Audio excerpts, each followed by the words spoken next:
Ready? So if November 2nd comes along and I've passed, I hope my family is still proud of me and the choices I made.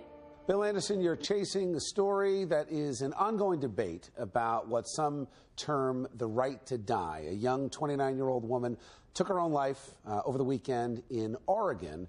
You've got some follow-up that affects us potentially locally. What do you got? Yeah, I do. Brittany Maynard, the 29-year-old who became an advocate for physician-assisted suicide after her YouTube videos actually went viral. I was diagnosed with cancer and told I was terminally ill. She's suffering from a brain tumor, and she died after taking the doctor-prescribed medication this weekend. Brittany's final comment was a statement on her Facebook page saying, "Today is the day I've chosen to pass away with dignity in the face of my terminal illness. This terrible brain cancer has taken so much from me, but would have taken so much more."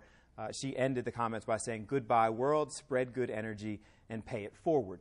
Now, Brittany's advocacy took on special meaning here in New Jersey because we actually have pending legislation that would allow physician-assisted suicide here in New Jersey. It's making its way through the State House. I went and spoke to some different people. Recent polls say that a very slight majority of New Jerseyans support physician-assisted suicide, and advocates told me that it's about personal choice and it's about the comfort of the patients. When you find out you're dying, things are out of control for you. You don't want this to happen. But this at least restores a measure of control over the last significant event in your life, namely the end of it. Health-wise, things keep just getting worse, but I guess that's what happens when you're terminally ill, is you get sicker and sicker. I then went to hear the other side, and opponents told me that there's a lot of misinformation out there about suffering, and people need to understand just how final their decision is if, in fact, they make the decision to go forward with physician-assisted suicide. This case is promoting the misperception that a terminal diagnosis is a death sentence. The way this case has been promoted and glamorized is likely to push people on the edge over to thinking that it might really be best for them to die and that people would celebrate them. The bill pending in New Jersey would allow physicians to prescribe life-ending medication to terminally ill patients after a series of safeguards. But even with the safeguards, New Jersey would only be the 4th state in the country to allow physician-assisted suicide.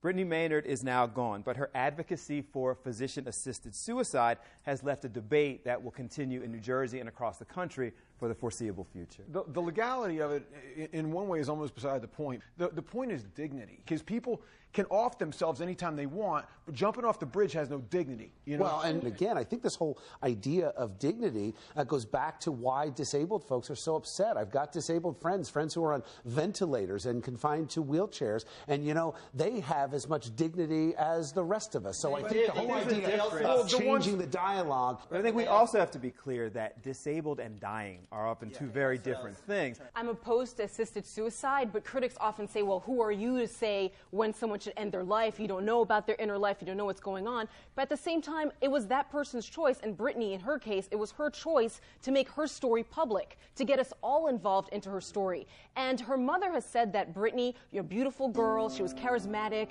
she excelled at everything, but really a campaign to talk about someone excelling at death is just inappropriate.